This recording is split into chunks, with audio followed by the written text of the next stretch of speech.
ଆଗ ଆଇନ ଆସିଥିଲା ସବୁ। ओडिशा में पहली बार बीजेपी ने सरकार बनाई है। पूर्ण बहुमत की सरकार का पहला बजट सत्र ही हंगामेदार रहा, जब बीजेडी और कांग्रेस के विधायक बिल तक पहुंच गए।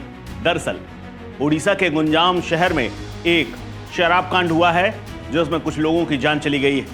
ओडिशा में इसी को लेकर के सरकार घिर गई है। दरअसल ये शराब कांड ऐसा है जो गले की फांस बन गया है। ओडिशा सरकार अब इस कांड की आरडीसी जांच कराने के आदेश दे चुकी है, लेकिन फिर भी राज्य के आबकारी मंत्री पृथ्वीराज हरिचंद्र राय ने जिस तरह से बयान दिया है, उसके बाद उनका इस्तीफा मांगा जा रहा है। दरअसल आबकारी मंत्री पृथ्वीराज हरिचंदन ने बृहस्पतिवार को विधानसभा में जानकारी दी थी। उन्होंने बताया था कि सरकार सभी अवैध देशी शराब की दुकानों को ध्वस्त करने के लिए प्रतिबद्ध है।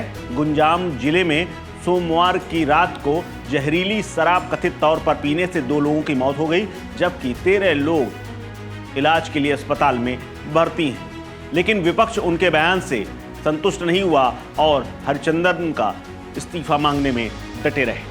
हरिचंदन ने आरडीसी जांच की घोषणा के साथ ही विधानसभा में ये मुद्दा उठाए जाने के बाद कई बातें कही थी। वहीं दूसरी तरफ विपक्ष बीजेडी ये मुद्दा उठाते हुए हरिचंदन के इस्तीफे पर अड़ी हुई है। हालांकि हरिचंदन ने यह कहा था कि मुख्यमंत्री जल्द ही गुंजाम जिले में शराब से हुई मौत की जांच मंडलीय राजस्व आयुक्त से कराने के आदेश दे चुके हैं। उन्होंने ये भी कहा था कि आरडीसी 2 महीने के भीतर सरकार को रिपोर्ट सौंप देगी।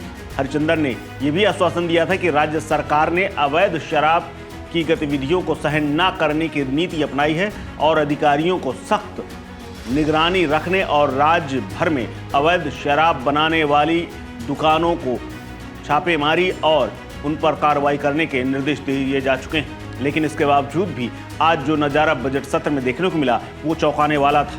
तमाम सदस्य बाकायदा आसन की ओर चढ़ने की कोशिश तक करते नजर आए, जिनको वहां पर तैनात कर्मियों ने रोका और नीचे खींच करके बिल से बाहर करने की कोशिश की। लेकिन इस दौरान हंगामा खूब हुआ, जिसका वीडियो सोशल मीडिया पर वायरल हो रहा है।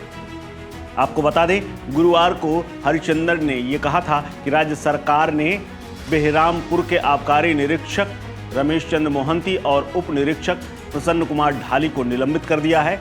आबकारी मंत्री ने यह भी कहा था कि बेहरामपुर के आबकारी अधीक्षक प्रदीप पाणिग्रही के स्थानांतरण के आदेश भी दिए जा चुके हैं। चिकटी प्रखंड के मंडऊपुर, जनसाही और करबालुआ गांव में करीब 20 लोग सोमवार की एक शाम को गैर लाइसेंसी दुकान से देशी शराब खरीदते हैं और उसके बाद पीकर बीमार पड़ जाते हैं, जिसमें से 2 की मौत हो गई है। लेकिन विधानसभा में जब ये मुद्दा उठा तो हंगामा हो गया और सदस्य बिल तक पहुंच गए। बाकायदा आसन की ओर बढ़ते हुए देख करके वहां पर हड़कंप मच गया। आनंद फानंद में वहां पर सुरक्षाकर्मी आए जो कि विधानसभा के अंदर तैनात रहते हैं। उन्होंने उनको रोका और बाहर करने की कोशिश की। लेकिन इस दौरान जो नज़ारा कई सालों बाद उड़ीसा की विधानसभा में देखा गया है, इससे पहले इतिहास में ऐसा नज़ारा कभी नहीं देखा गया था। लेकिन गुंजाम शराब कांड की ये गूंज अभी लगता है कि उड़ीसा में कई दिनों तक रहेगी और सरकार की मुश्किलें बढ़ाती रहेगी। इस खबर में फिलहाल इतना ही। अपडेट्स के लिए बने रहिए वन इंडिया हिंदी के साथ। नमस्कार।